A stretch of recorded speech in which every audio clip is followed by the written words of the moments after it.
Welcome to Dead On TV. Tonight we do draw length and arrow length.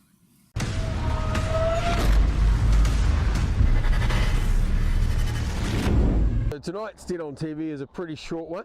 We want to talk to you about quite an important one because many of you guys out there are buying bows from afar online and having them delivered. So it's really important that you get your draw length completely correct.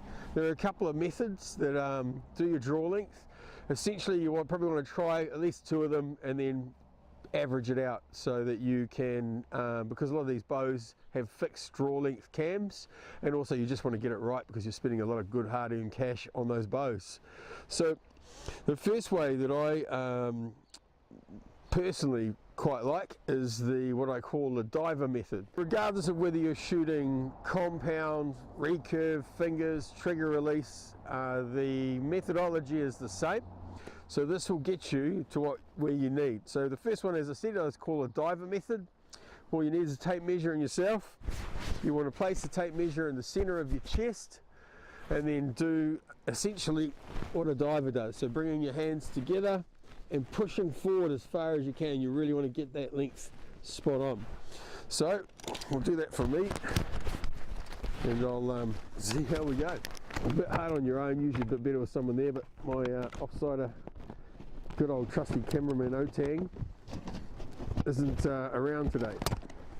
Push forward as far as you can with your fingertips meeting in the middle, keeping that straight, and from the center of your chest, 28.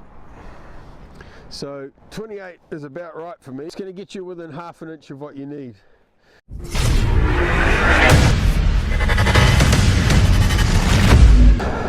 The second method that I recommend using is what I call the perfect tee. So archery is all about good form, and so when you measure your draw length using this, it's about focusing on what is really good form.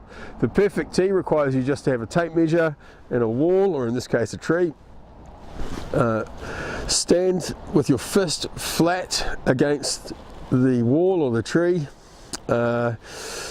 and then you want to make sure that your arm is not hyperextended or bent, just nice and flat like it should be in a good shot. Straight shoulders across, and then your shoulders above your hips and above your feet.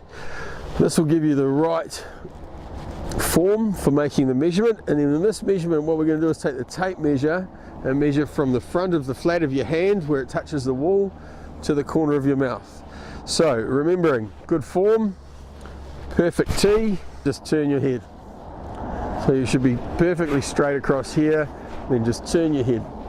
So I'll measure this and show you the measurement.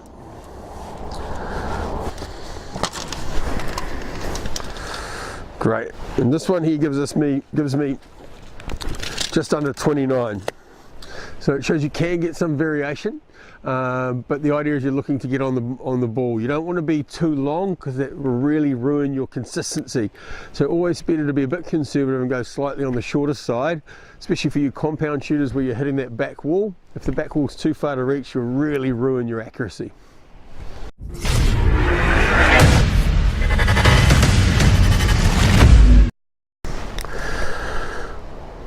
Once you have your draw length established, then the question is, how long is your arrow?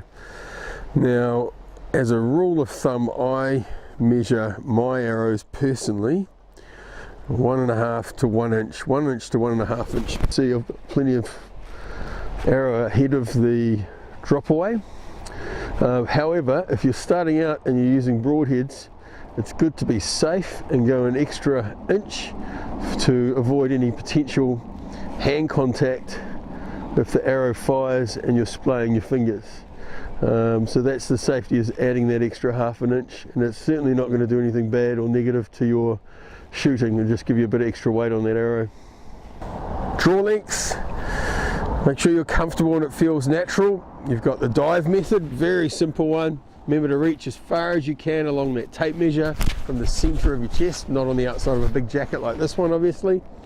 That will give you your draw length, and then the perfect tee with your fist against a wall or a tree, measuring back to the corner of your mouth. And then in terms of your arrow length, just add 1.5 inches, maybe 2 inches, depending on where you're comfortable having your hand in relation to your broadhead, and you're away shooting. That's your arrow length and your draw length sorted.